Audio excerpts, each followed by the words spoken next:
it's Jeff and Garnett here. We've already started the We Can Confirm Christmas party.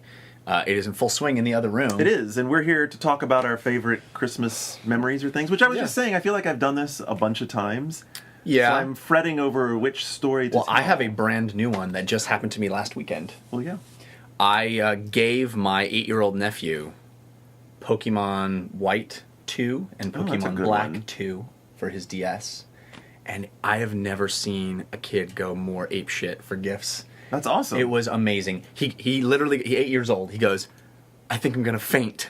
And then he fell down.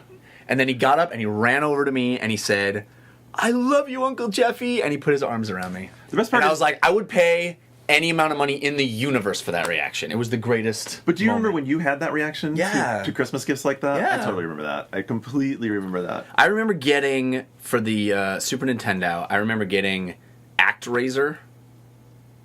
Remember ActRaiser? No. You don't know ActRaiser? Uh-oh. Cool platformer RPG. Great game. They should totally remake it.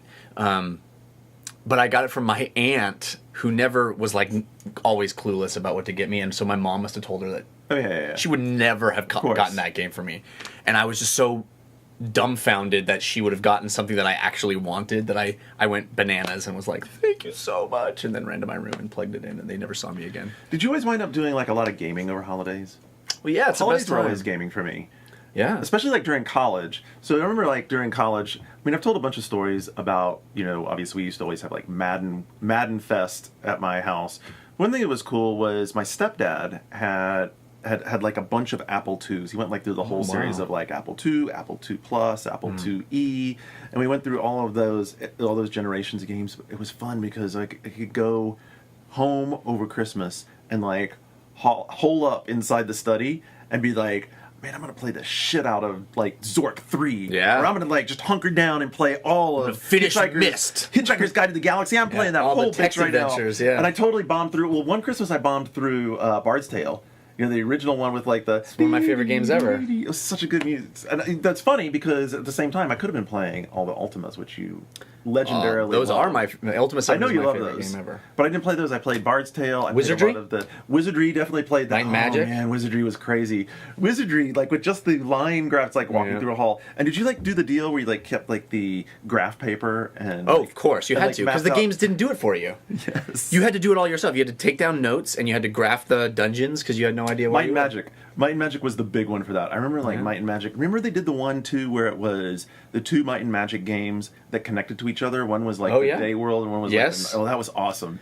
That was cool. Back in the... People don't even understand now with games with their quest logs and everything. You didn't even have a quest log. You didn't know what quest you were on unless you wrote it down in the real world. That's true.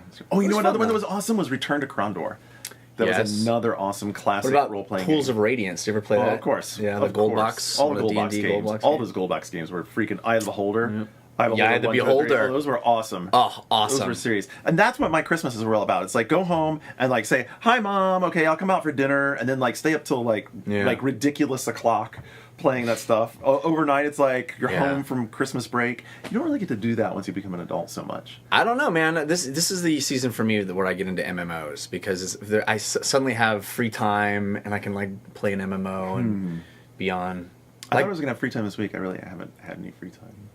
Didn't really work out. I've been playing the crap out of Terra. But not Guild Wars 2. No.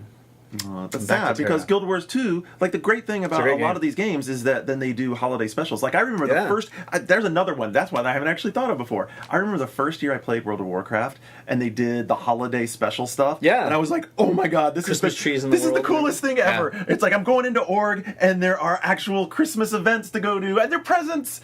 It's like I'm running around with my troll shaman and I'm getting presents. Terra's doing that. They're calling it a Santa's sleigh. S-L-A-Y. Oh, I get it. Yeah. And if you see a Santa in the world, you kill him and a present pops out. Guild Wars 2 is a little more non-denominational. They're like doing like a winter holiday fest. Chris Mahana Kwanzaa. Chris Mahana Kwanzaa. Yeah. Yes.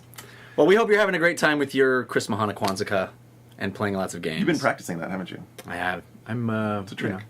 That's a good trick. Cover all the bases. It's a good trick. It's a VO trick. Yeah. Happy holidays, everybody. Just not good. It's right. I would have people at a local playhouse. So you're talking about SVU? No. Well, I don't know. The ones that we were watching. I mean, and they were like, mostly like.